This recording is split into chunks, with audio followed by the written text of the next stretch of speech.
Hi అండి అందరికీ. ఈరోజైతే మా వారు 60 రూపీస్ ఇచ్చారు. మీ ఇష్టం ఏమైనా కొనుక్కోమన్నారు. ఈ 60 రూపీస్కి ఏం వస్తాయా అని ఆలోచిస్తున్నా అండి.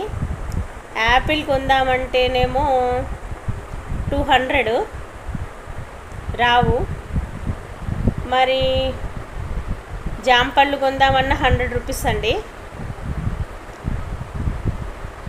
పోనీ అరటిపళ్ళు కొందామా అంటే అవి కూడా డజన్ 80 రూపీస్ అండి. ఈ 60 రూపీస్కి ఏమీ రావు. మరి ఏం చేయాలి?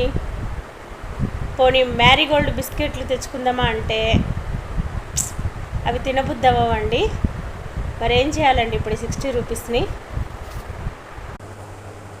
ఏం చేస్తామండి, ఈ పోపుల పెట్టెలో పడేయడమే అండి.